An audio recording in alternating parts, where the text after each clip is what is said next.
Good morning everyone. मैं Garima Gautam, assistant professor, government law college Kota. आज हम फाइनल ईयर के जो सब्जेक्ट है फिनोलॉजी पेपर, उसका हम जुवेनाइल जस्टिस बोर्ड हमने पिछली क्लास में डिस्कस किया था। तो अब हम ये देखते हैं कि अगर कोई बालक है और उसने कोई अपराध किया है, ऐसा बोर्ड को लगता है, तो फिर बोर्ड अंडर प्रोसीडिंग्स उसे किन किन जगहों पर रख सकती है। क्योंकि हमने पहले देखा है कि अगर कोई बालक है तो अंडर ट्रायल उसे पुलिस अभिरक्षा में नहीं रखा जाएगा, किसी भी कंडीशन में उसे जेल में नहीं रखा जाएगा। सामान्यतया तो उसे ज़मानत दे दी जाएगी, लेकिन अगर ज़मानत देना अगर पॉसिबल नहीं है तो फिर बोर्ड जो है उसे स्पेशल होम्स में रखता है। तो उनके बारे में आज हम देखते हैं कि उन्हें कहाँ रखा जाएगा, जो कि किशोर हैं और उन्होंने कोई ना कोई लॉ ब्रीच किया है या कोई ना कोई ऑफेंस किया है।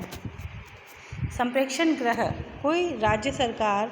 प्रत्येक जिले या जिलों के समूह में या तो स्वयं अथवा स्वैच्छिक संगठनों के साथ करार के अधीन ऐसे संप्रेक्षण गृह स्थापित कर सकेगी और उनका अनुसरण कर सकेगी, जो इस अधिनियम के अधीन विधि का उल्लंघन करने वाले किशोरों को उनसे संबंधित किसी जांच के लंबित रहने के दौरान अस्थायी रूप से रखने के लिए अपेक्षित हो। यानी कि जब कोई जो बालक है उसकी अंडर ट्रायल चल रही है और उसने कोई ना कोई लॉ ब्रीच किया है, तो अस्थायी रूप से जांच के दौरान उसे रखने के लिए जो स्टेट गवर्नमेंट है वो हर एक ज़िले में संप्रेक्षण गृह स्थापित करेगी, या तो जिलों के समूह के लिए, यानी कि 2 या 3 जिलों के लिए मिलाकर एक संप्रेक्षण गृह वो स्थापित करेगी। वो राज्य सरकार या तो स्वयं करेगी या फिर किसी भी स्वैच्छिक संगठन के साथ एग्रीमेंट करके स्थापित करेगी। जहां राज्य सरकार की यह राय है कि उपधारा 1 के अधीन स्थापित या अनुरक्षित गृह से भिन्न कोई संस्था इस अधिनियम के अधीन विधि का उल्लंघन करने वाले किशोर को उनसे संबंधित किसी जांच के लंबित रहने के दौरान अस्थायी रूप से रखने के लिए ठीक है, वहां वह उस संस्था को इस अधिनियम के प्रयोजन के लिए संप्रेक्षण गृह के रूप में प्रमाणित कर सकेगी। यानी कि अगर स्टेट गवर्नमेंट को लगता है कि ऐसी कोई जगह है जहां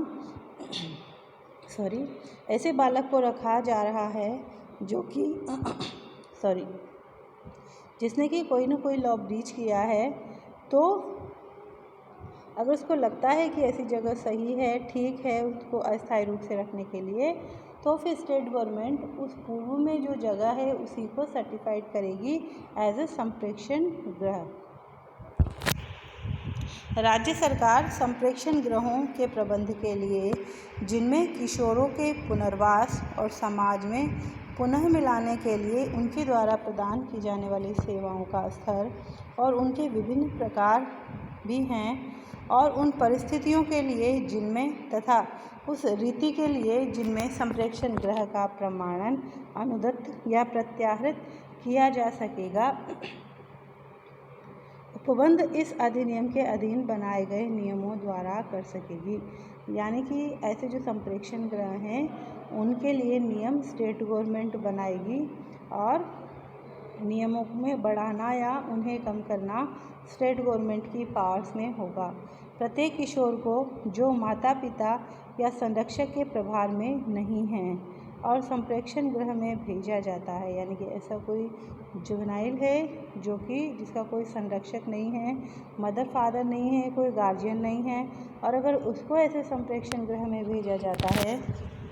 तो प्रारंभिक पूछताछ, देखरेख और उसकी आयु समूह जैसे 7 वर्ष से 12 वर्ष,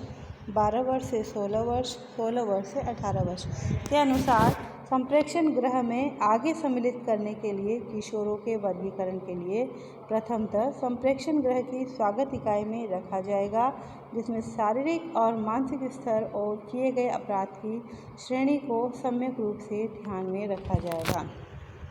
यानी कि ऐसा कोई बालक जिसने कोई अपराध किया है, ऐसा उसके ऊपर आरोप है और उसे संप्रेक्षण गृह में भेजा जाता है,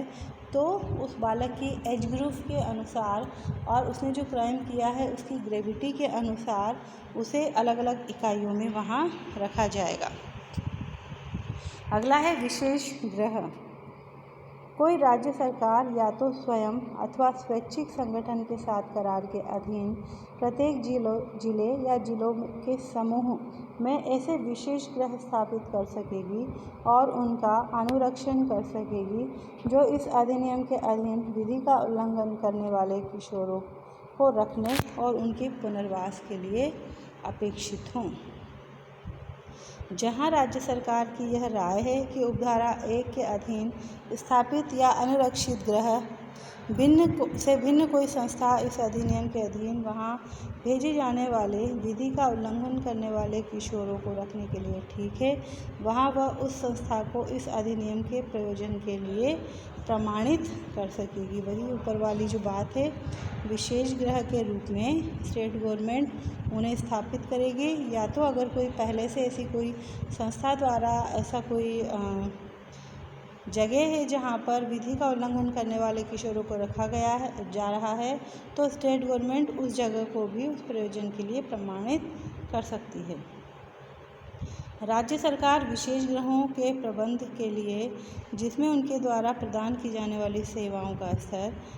विभिन्न प्रकार भी है, जो किशोरों को समाज में पुनः मिलाने के लिए आवश्यक है, और उन परिस्थितियों के लिए जिनमें तथा उस रीति के लिए जिसके विशेष गृह का प्रमाणन अनुदत्त या प्रत्याहृत किया जा सकेगा, उपबंध इस अधिनियम के अधीन बनाए गए नियमों द्वारा कर सकेगी। यानी कि स्पेशल होम्स के लिए भी जो रूल एंड रेगुलेशंस हैं, उनको बनाने का दायित्व स्टेट गवर्नमेंट का है। उपधारा 3 के अधीन बनाए गए नियमों में विधि का उल्लंघन करने वाले किशोर का उनकी आयु तथा उनके द्वारा किए गए अपराध की प्रकृति और मानसिक और शारीरिक स्तर के आधार पर वर्गीकरण और पृथक्करण के लिए भी उपबंध किया जा सकेगा। यानी कि एज ग्रुप के अनुसार और उसके द्वारा किए गए अपराध की प्रकृति गंभीरता के अनुसार उन्हें अलग अलग जगह पर विशेष गृह में अलग अलग इकाई अलग अलग यूनिट्स में रखा जा सकेगा। तो विशेष गृह संप्रेक्षण गृह के बारे में हमने देखा कि अंडर ट्रायल यहाँ पर उन लोगों को रखा जाएगा। Thank you.